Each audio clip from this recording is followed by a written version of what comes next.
أعوذ بالله من الشيطان الرجيم. بسم الله الرحمن الرحيم.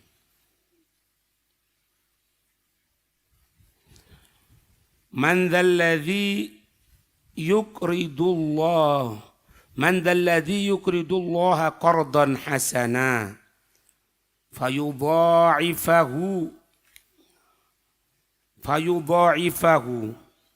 له أضعافا كثيرة والله يقبض ويبسط وإليه ترجعون.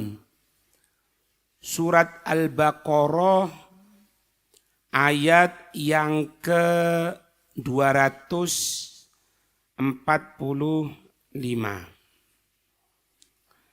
Kita baca tafsirnya di sini.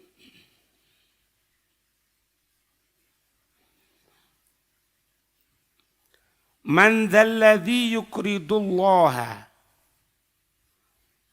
Man siapa orang, dzalladzi yang yuqridullah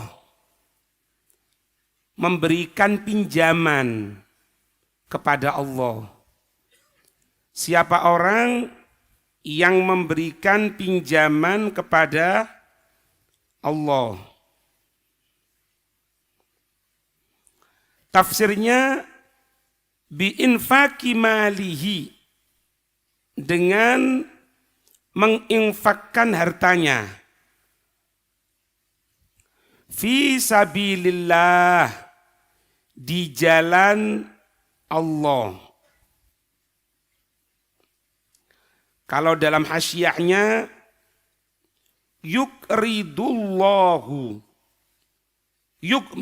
yuqridullaha ay yuslifu, ya, yuslifu, meminjamkannya. Jadi ketika kita ini mengeluarkan harta, mensedekahkan harta di jalan Allah, maka seolah-olah kita ini minjemi Allah. Seolah-olah, bukan secara hakikat. Seolah-olah itu.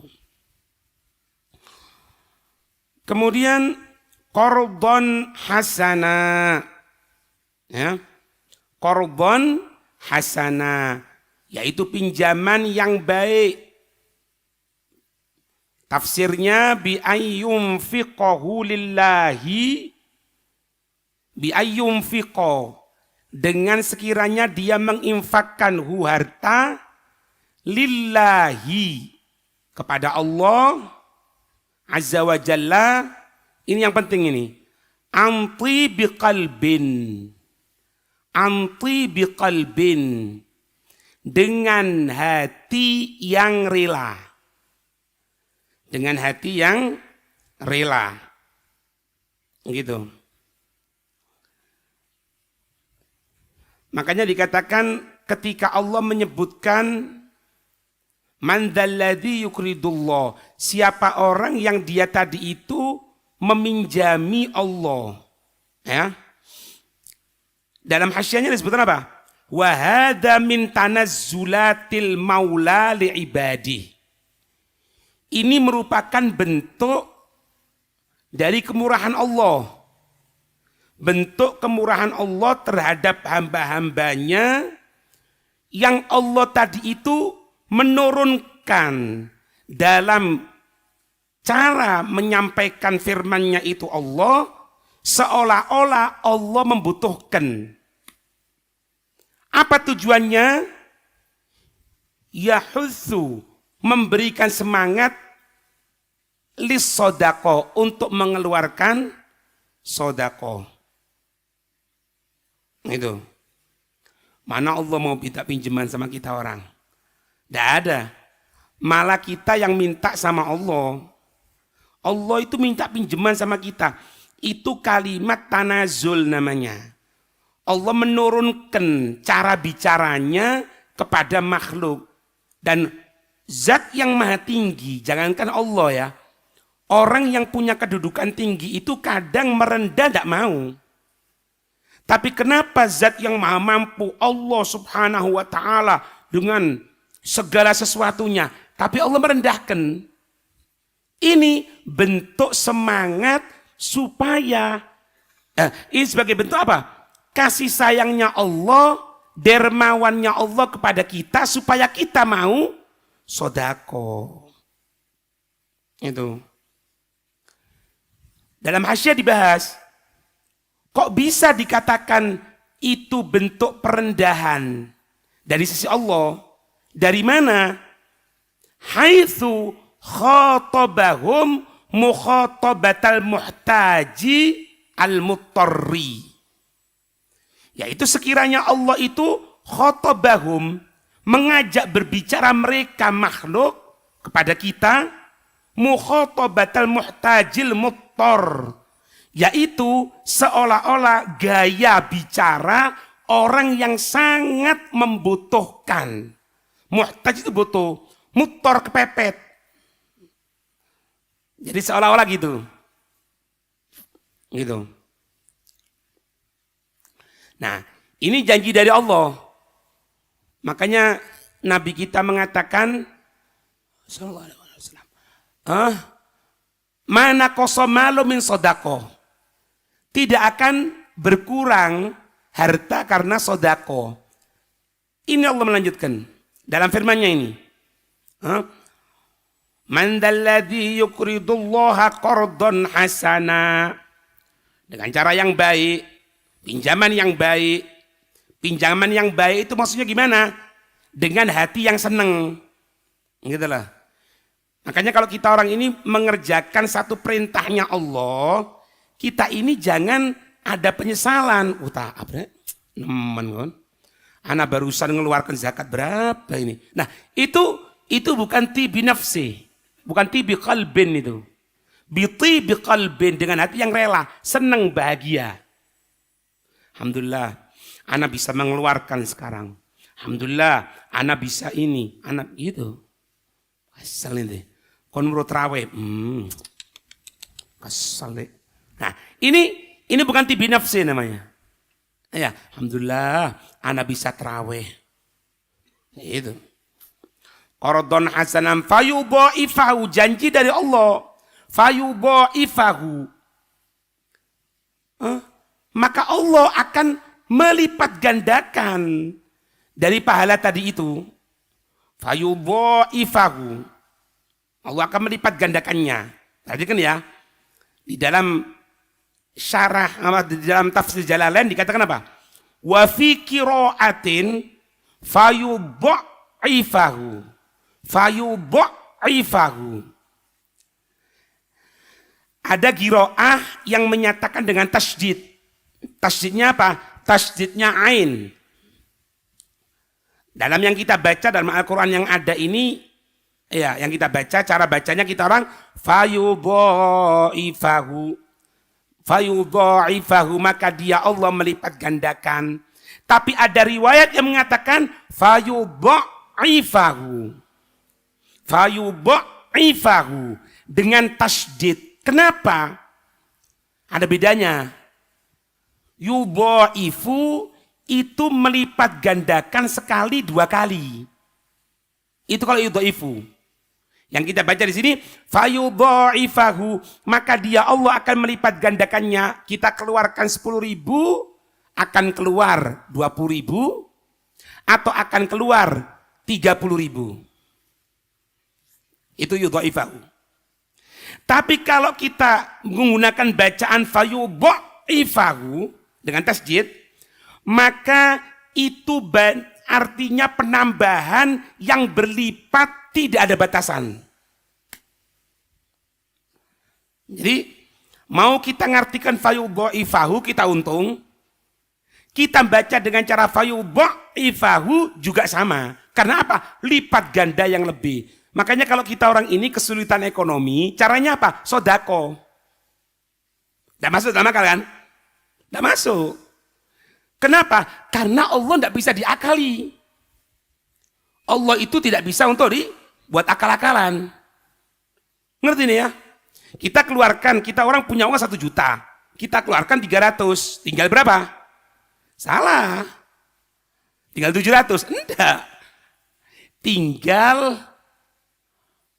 piro? 300 ping 10. 3 juta. 3.700.000. Atau 6.700.000. Endi pebrak ketok turung, tenono. Lah Allah Pak sing ngomong, Pak. Mosok yo ragu rek. Naudzubillah, naudzubillah, enggak ada. Minimal kita orang kurangkan 300, minimal ya. Kalau cara bacanya seperti ini, 600 atau 900. Karena 2 kali. Ya betul kan? Didapatkan 1 kali. Ya. Paham ya? Tapi kalau kita menggunakan tasydid lebih. Ya, itu Islam. Itu agama yang tidak bisa menggunakan akal, tapi nggak iman. Digunakan pendekatan kadang-kadang gunakan akal, tapi tidak semuanya bisa diakalkan. Itu. Ngerti ya? Karena di muka dunia ini ada yang bisa diakalkan. Ya oke. Tak nutuk aku. Itu kan tidak akal. Wong tak baik lho kok sejahat bi aku yuk. Nah, itu tidak masuk dalam akal, tidak bisa diakalno memang. Ya emang seperti itu. Kalau memberikan contoh angin itu gimana? Kan sering kita orang ngelihat itu. Zakat atau sodako wajib atau jariyah sodako sunnah itu tidak bisa diakalkan, maka Allah akan melipat gandakan lahu untuk orang tersebut ad'afan katsira. Iya benar. Nah, menggunakan kalimat ad'afan katsira karena kita bacanya sesuai fayudha'ifahu. Makanya kita bacanya fayudha'ifahu. Kalau kita bacanya fayudha'ifahu, ini tidak butuh. Tapi Allah menyebutkan, setelah Allah menyebutkan fayudha'ifahu, lahu ad'afan katsira. Kalau menggunakan fayudha'ifahu, tidak perlu kalimat lahu ad'afan katsira. Akhirnya buang ayat. Buang sebagian ayat. Buang sesuatu dari ayat. Makanya yang tepat memang fayudha'ifahu. Gitu. Ngerti? Alhamdulillah. Apa wis? Enggak saya ngerti, Pak. Karena orang belajar itu katanya kadang-kadang sekarang belum paham. Mungkin setahun 2 tahun akan paham. Iya, Pak. Buktinya apa? Buktinya dulu kita orang belajar SD 1 tambah 1 cek soroy kan. Ayo. 7 ping 3 ono piro? 7. Kangen ya? Saya ingin enggak selikur. Iya, suatu saat pasti paham. Suatu saat. Amin. Udah amin udah. Nah, lahu ad'afan katsira min asyin ila aktsar min 700. Dari 10 sampai melebihi dari 700 kama sayati. Nah, Allah menunjukkan sekarang wallahu yakbidu ayyum sikor rizqa amma yasha'u ibtilaan. Kayak keadaan kita orang kita kira. Iya. Wallahu yakbidu, Allah menggenggam. Maksudnya Allah menggenggam itu apa? Yumsiku rizqa. Allah megang, ditahan rezeki itu. Amma yasha, dari seseorang yang Allah kehendaki sebagai apa? Ibtilaan. Ibtilaan ini bukan balak musibah, ujian bagi orang yang taat. Kalau bagi orang yang jauh sama Allah semenjak Islam, peringatan. Tapi kalau untuk orang kafir, musibah. Itu jangan ngerti kenapa. Ibtila itu jangan kita orang ini moro-moro mengatakan, kita orang ini Masya Allah ya, kita orang kena uji sama Allah. Mari apa le? Mari salon horeg. Butuh ujian, peringatan ke Allah itu. Bukan, Pak. Kalau setelah berbuat taat, kok ada yang tidak mencocoki ujian. Kalau mulai melenceng, tidak mencocoki sama hawa nafsu, teguran. Kalau kafir, porsekot. Sebelum adab yang besar neraka. Gitu. Makanya ketika ngartikan seperti ini, yumsiku rizqa, Allah yang megang rezeki. Amma yasha, dari seorang yang dikehendaki oleh Allah. Ibtilaan. Sebagai bentuk apa? Ya 3 tadi itu. Kalau orang taat, ujian. Kalau orang yang mulai melenceng semenjak Islam, teguran. Kalau dia orang non-Islam, bala. yang dipercepat oleh Allah sebelum yang besar. Itu. Wayabsutu dan Allah yang menghamparkan ayyuwassi'uhu. Yuwassi'uh. Allah memberikan semuanya liman yasha untuk seseorang yang dia kehendaki. Sama imtihanan. Ujian. Ujian dari siapa? Kalau orang taat sama Allah. Kalau orang maksiat, lebih-lebih orang kafir, itu namanya istidraj. Itu. Aku iki lho, ndak sembayang subuh ya. Malah wiritan, sembayang endak kok. Tapi rezekiku lancar. Loh, ilingo itu tipuan ke Allah itu. Karena sanastadrijuhum min haitsu la ya'lamun. Allah akan memberikan tipuan yang mereka manusia tidak akan tahu.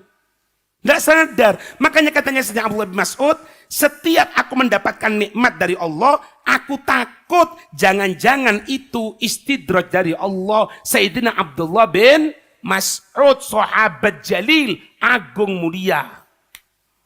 Itu. Belum tentu loh, apa sih ngomong kan? Belum tentu loh. Kita orang bisa rutin, alhamdulillah mau Quran, rutin taklim, rutin hadir pengajian, ya mungkin karena sempit. Apa nih? Dalam melakukan rezeki ini loh. Karena kalau kadang-kadang terlalu bancar, bingung sampean. Iya Pak, bingung. Ada satu orang itu Pak cerita Pak, saking nemeni kerja, saking nemeni itu, maaf ya, nerima telepon di jero WC. Di jero WC nerima telepon, halo, mama buah pun ndak teleponnya. La haula wala quwata illa billah. Ada apa?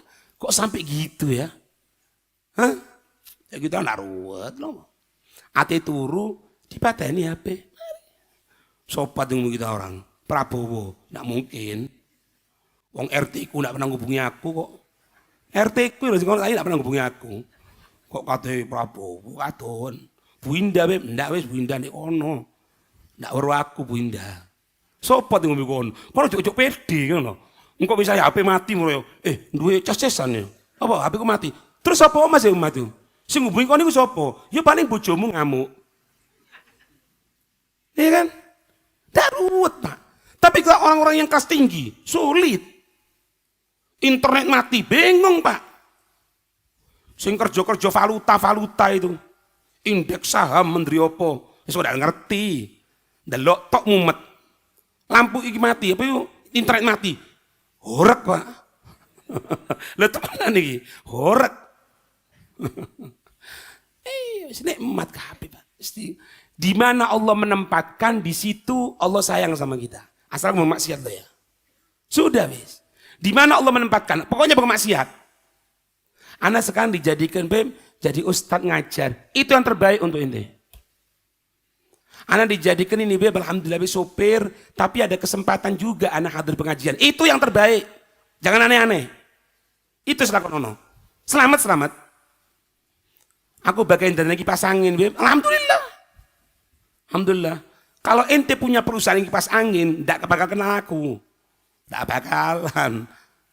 Perusahaan pitu, tidak ono. Makanya ojo terlalu ngoyo kalau dunia wis. Terlalu ngoyo, ya ojo ninggalno, itu magomi, tak jerut belum magomnya. Tapi kedunya ojo. Sampai ono sing buka usaha penitipan uang loh. Aman terpercaya ya. La haula wala quwata illa billah. Iki kepepet model opo kok ini. Duduk dek kene duduk ono di Amerika. Wa ilaihi turja'un. Dan kepada Allah dikembalikan sudah. Fil akhirah bil ba'thi. Nanti di akhirat kita dibangkitkan sama Allah. Sudah. Fayujazikum. Maka Allah akan memberikan kepada kamu pahala. Hati-hati. Bi'a'malikum. Bukan dengan Pak. Karena sebab. Bi'a'malikum. Karena sebab amal-amal perbuatan kamu sekalian. Bosannya kita orang ini Pak. Apa ya yang kita persiapkan ketika datang Israel, ketika kita orang dimandikan, ketika kita orang dikafani, ketika kita orang diletakkan di dalam kubur kita, ditinggal, sepi setelah itu, apa persiapan kita? Itu yang jadi pikiran. Fayujazikum bi'amalikum. Allah akan memberikan kepada kamu sekalian. Karena apa? Perbuatan kamu. Karena sebab perbuatan.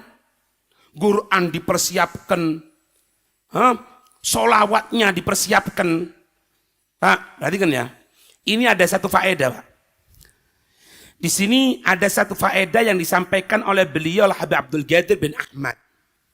10 keutamaan orang yang dia tadi itu gemar sholawat sama Nabi.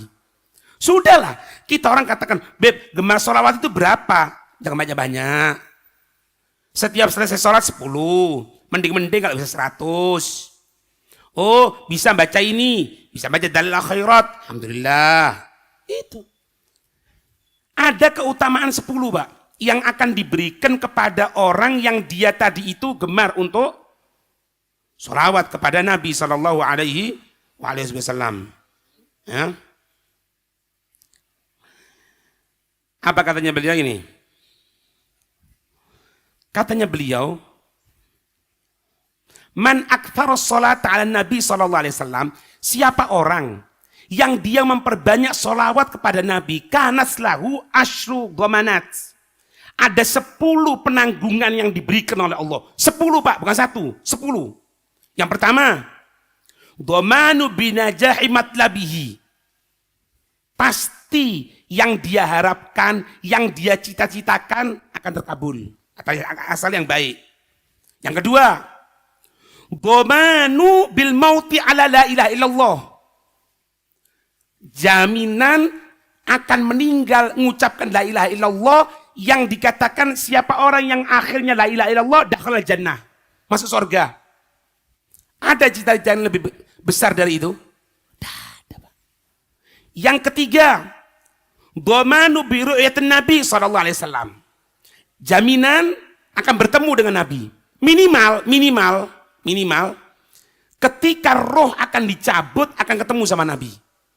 Apa faedahnya? Siapa orang yang ketemu sama Nabi ketika kehidupan dunia, pasti ketemu kelak di akhirat. Artinya, kalau di dunia tidak pernah ketemu sama Nabi, mimpi misalnya, atau tingkat tinggi yakodotan misalnya, maka ketahui, jangan diharapkan di akhirat ketemu, na'udzubillah. Yang keempat, dhamanu bisa'adati fid dunya. Di dunia selamat, aman ke fitnah. Dhamanu bil barakati fil aulad. Anak-anaknya akan menjadi anak-anak yang nyenengkan hati. Yang keenam, dhamanu bitaisil ma'ashi. Kehidupan dunianya, belonjone, duwike digampangno karo Allah. Kok nak ngerti ma'ashi ku kehidupan nek soro wis, belonjomu lo gampang. Itu maksudnya. Yang ketujuh, dhamanu bil hifdi min ana'id dunya wa nasabiha. Selamat dari kesulitan, kecapean dunia, diamankan oleh Allah. Yang ketujuh. Yang kedelapan, dhamanu bil qurbi minhu sallallahu alaihi wasallam, akan dekat sama Nabi. Kalau sudah dekat sama Nabi, jangankan dekat sama Nabi, dekat sama pejabat enak kok. Apalagi dekat sama Nabi. Yang kesembilan, dhamanu birriayatil kubra minal maula ta'ala. Ada penanggungan yang besar dari sisi Allah. Dijaga. Yang ke-10 terakhir, dhamanu birridha minal maula ta'ala wa minan nabi sallallahu alaihi wasallam. Jaminan dari Allah, jaminan dari Nabi. Itu yang dikejar, Pak. Ojo sing aneh-aneh. Ojo sing aneh-aneh wis. Diletakkan di mana oleh Allah, di situ kita laksanakan. Nah, tadi itu Allah itu sebetulnya merendahkan tadi itu kalimat kepada kita seolah-olah Allah butuh, ma'annahu ghaniyun anhum. Allah tidak butuh. Rahmatan bihim, sebagai bentuk kasih sayang kepada mereka hambanya. Ala haddi qauli ta'ala, kataba rabbukum ala nafsihi rahmah. Karena memang Allah sudah menyatakan, tadi kan ya, Allah sudah menyatakan dalam surat Al-An'am ayat 54. Allah menyatakan, kataba rabbukum, Tuhan kamu sekalian, Allah telah menentukan, telah menulis ala nafsih, seolah-olah kewajiban atas dirinya Allah, zatnya Allah, ar-rahmata. Allah pasti ngasih rahmat. Jadi tidak ada cerita, Allah kok gini sama anak ya, Allah kurang perhatian sama anak, Allah tidak rahmat. Allah telah berikrar sama kita. Allah telah menyampaikan, diabadikan di Al-Quran. Nanti buka. Surat Al-An'am ayat 54. Al-An'am 54. Allah menyatakan, kataba rabbukum. Tuhan kamu sekalian telah menentukan ala nafsih. Atas zatnya.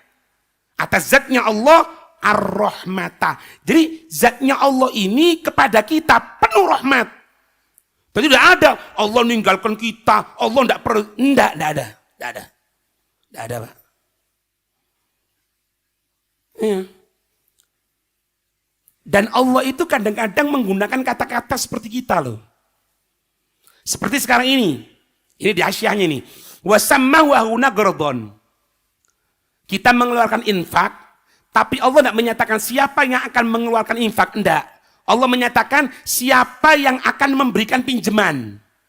Allah menggunakan kalimat pinjaman, korbon di Al-Baqarah ini. Di surat At-Taubah, Allah menyatakan bai'an, jual beli. Allah menyatakan, At-Taubah 111, Inna Allah ishtara minal mu'minina anfusahum wa amwalahum bi anna lahumul jannah. Allah telah membeli. Allah telah membeli dari orang mukmin jiwanya, hartanya untuk diganti dengan sorga. Di Al-Baqarah Allah menyebutkan dengan pinjaman. Di surat At-Taubah Allah menyebutkan dengan jual beli. Kenapa Allah menggunakan kata-kata seperti itu? Fafil haqiqati, maka di dalam hakikatnya la bai'a wala qardo. Tidak ada kita jual beli, tidak ada apalagi kita minjemi Allah. Li'annal mulka kullahu lahu. Li'annal mulka, karena segala kekuasaan kullahu semuanya lahu milik Allah. Kenapa Allah menyatakan seperti itu? Untuk membuat tenang hati kita. Ojo khawatir. Kau ngetokno duit kan? Kita ngeluarkan uang kan? Untuk apa? Untuk kita belanjani orang yang alim, untuk kita bantu orang yang alim, untuk ngasih belanja istri, untuk nyekolahkan anak, untuk mondokkan anak. Jangan khawatir. Itu seolah-olah minjemi Allah. Nanti diganti lebih. Diganti lebih riba. Dibahas ini Pak. Dibahas. Anda baca hasyahnya ini. Makanya dikatakan apa? Wahina idin, dan ketika itu kan kita orang misalnya pinjem Pak, ya na'udzubillah, aku pinjem nang uang piro 1 juta, balik 1,1 juta misalnya, kan riba, haram. Lah ini Allah kok akan dilipat gandakan, berarti kan kok riba. Wahina idin, maka setelah kita tahu segala sesuatunya milik Allah, sehingga tidak ada jual beli, tidak ada pinjaman, karena semuanya milik Allah. Kalau kita tahu seperti itu, fa'ina idin, falaisat mudha'afatuhu ala dzalika riba. Maka diganti lebih, ya bukan riba. Karena apa? Harta yang kita miliki milik Allah. Kemampuan yang kita miliki milik Allah. Semuanya milik Allah. Kalau Allah mau ganti lebih, ya bukan riba. Lek sesama kita, riba. Tapi kalau sama Allah, tidak riba.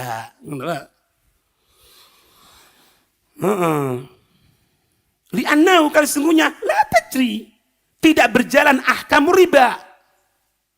Tidak ada hukum riba baina sayyid wa abdi, antara tuan dan budaknya.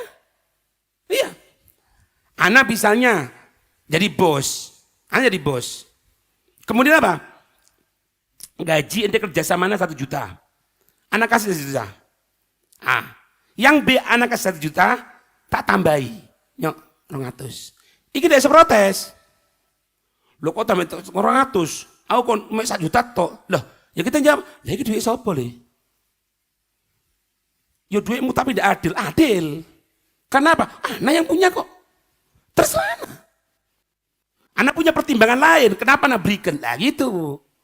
Makanya, jangankan sama Allah, antara tuan dan sayyid, antara bos dan pegawai, itu dilebihkan, tidak ada masalah kok. Ngerti ya? Nggak apa-apa, Pak. Loh kadang-kadang di antara murid itu gitu loh, Pak. Loh iya betul ini, serius. Ya itu basyariah ya, basyariah. Kalau ngono kadang-kadang, like kata murid, Masya Allah, sergap gitu kan. Kadang-kadang kita orang lihat, loh nang dia nggak melebu, kenapa nggak masuk ente? Kenapa itu kok gini? Di sana ini, Pak. Kenapa? Karena ada perhatian. Tapi iki melebu nggak melebu karepmu le. Karepmu wes, saenake wes. Sampai lek kirim surat dikai clipping sak tembok. Surat loro, surat iki sak maceme surate. Kali tok surat tegat ndak ono. Terus ada perbedaan dalam masalah itu, tidak ada masalah. Karena apa? Karena guru tahu. Nah, ini hukum sama manusia loh, apalagi sama Allah. Apalagi sama Allah. Makanya tidak iso Allah dikatakan apa? Untuk supaya Allah itu sama kita diatur, tidak iso. Kok ngatur Allah? Ya apa sih? Jangan maksudnya. Aku sembayang tok, iku ndak sembayang, tapi sogi. Aku sembayang tok kok melarat. Ya apa ya Allah iki? Loh. Ya apa Allah jadi? Salah kon ngomongi. Khitab ente salah. Konslet iku jenenge. Al-haditsan ini mulkihi lahu surah. Ya. Dalam keduanya harta dan hamba ini semuanya adalah ciptaannya Allah. Kita ngeluarkan. Siapa yang ngeluarkan? Hamba. Hamba itu siapa? Oh, ya Allah. Kita ngeluarkan harta. Harta ini siapa? Allah. Ya sudah. Berarti sama saja itu. Itu kan sebenarnya dari Allah. Itu. Makanya kita orang enggak perlu Pak. Ibaratnya kalau kita ngerti makna ini Pak ya. Enggak iso kita orang ujub. Enggak bisa. Iki lo aku hafal Quran. Iki lo aku mau Quran bendino. Enggak. Kita bisa baca Quran, kita bisa hadis, kita bisa baca zikir, kita ngerti ilmu hadis, kita ini, kita itu, semuanya dari Allah. Kalau Allah mampu membalik untuk berada di tempat maksiat, mungkin. Sehingga ada satu orang soleh. Satu orang soleh itu ngajari ponaannya, atau ponaan atau cucunya gitu loh. Bangun malam, diajari, dibangun nih saya kecil ini. Nak, bangun katanya, bangun. Bangun, ada apa? Sholat nak, 2 rakaat nak, diajari sholat ya, 2 rakaat. Besoknya seperti itu. Hari ketiga mulai biasa. Dia itu kalau sholat kelihatan ada orang tidur. Nggak semuanya bangun malam, gitu lah. Akhirnya apa? Setelah berapa hari ngomong, paman atau kakek, itu kok ada orang yang tidur ya? Kok nggak sholat seperti kita? Katanya si pamannya sama kakeknya ini, kamu lebih baik tidur ndak sholat daripada kamu sholat sunnah ngomongi wong. Jangan. Apalagi nyari kesalahan orang. Ngomong kekurangan orang yang secara hukum syariat ndak dosa. Lain loh ya, ndak sholat fardu. Ini sholat sunnah. Kadang-kadang kan kita orang, ya jangan semoga ndak ya. Kadang itu bilang, anak ya. Bantino mau kitab loh, sampai ngelontok kita. Lah iku ngerti apa? Itu lebih baik, nggak usah belajar kon. Karena yang membuat dia seperti itu, yang membuat kita seperti ini, itu semuanya Allah. Yang wajib kita laksanakan satu syukur. Yang kedua, ajak dia kebaikan. Jangan dikomentari. Gitu loh Kang. Apalagi diulek kesalahannya. Ono pengajian burine haul, memperingati haul. Omongane ngerasani wong. Ya apa sih? Iki pengajian model apa ini? Ini dijelaskan di sini. Apapun yang kita berikan, ya semuanya milik Allah. Jadi Allah mampu melipat gandakan kita sendiri, tidak memiliki apapun. Nyawa kita, panjang umur sehat, tidak bisa megang sama sekali. Harta yang kita keluarkan, kebetulan Allah menjadikan tangan kita perantara untuk yang lain. Jadi bukan kita orang mentang-mentang gitu, jangan ya. Semoga dijaga oleh Allah. Amin ya rabbal alamin. Wallahu a'lam bissawab.